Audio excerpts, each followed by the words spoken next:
Kidney damage হয়েছে কিনা এর জন্য অন্যতম বড় প্রমাণ হচ্ছে তার ইউরিনের সাথে প্রোটিন, ব্লাড এবং সুগার যেতে শুরু করবে। তো সেই জন্য কিডনি ড্যামেজ হয়েছে কিনা, কিডনি ঠিকমতো কাজ করছে কিনা, মাত্র এই কয়েকটা টেস্ট করে আপনি সহজেই বুঝে যেতে পারবেন যে কিডনি কতটুকু কাজ করছে।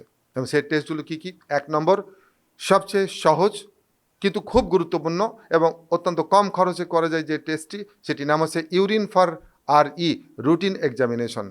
এবং ভালো ল্যাবরেটরি করতে দিবেন এবং সেখানে দেখা হয় যে ইউরিনের সাথে প্রোটিন যাচ্ছে কিনা বা অ্যালবুমিন যাচ্ছে কিনা, RBC বা রক্ত যাচ্ছে কিনা এবং সুগার যাচ্ছে কিনা।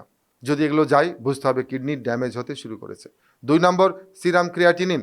মানে ক্রিয়াটিনিন একটা নির্দিষ্ট মাত্রায় রক্তের ভিতর থাকে, যদি এটি বাড়তির দিকে চলে যায় তখন বুঝতে হবে কিডনি ড্যামেজ হতে শুরু করেছে। 3 নম্বর, 24 আওয়ার্স ইউরিনারি প্রোটিন। কিডনি দিয়ে প্রোটিন পাস করছে এবং ইউরিনের সাথে এটি দেখা যাচ্ছে। 24 ঘন্টা একটা পাত্রের ভিতরে ইউরিন কালেকশন করা হয়, তারপরে এটাকে মেজার করা হয় যে কতটুকু প্রোটিন গেল, এবং এই পরিমাপের করার পর পরিমাণের উপর নির্ভর করছে কিডনি কতটা ড্যামেজ হয়েছে। 4 নম্বর, ইউরিনারি এবং সিরাম ক্রিয়াটিনিন। রক্তের ক্রিয়াটিনিন এবং প্রস্রাবের ক্রিয়াটিনিন এ দুটোর রেশিও দেখে বোঝার চেষ্টা করা হয় যে ড্যামেজের পরিমাণ কীরকম। 5 নম্বর, ultrasonogram of whole abdomen. Just পুরো পেটের আলট্রাসোনোগ্রাম করে আপনি বুঝতে পারবেন কিডনির ড্যামেজ কীরকম হয়েছে। আরেকটি অতি গুরুত্বপূর্ণ টেস্ট হচ্ছে EGFR, estimated glomerular filtration rate.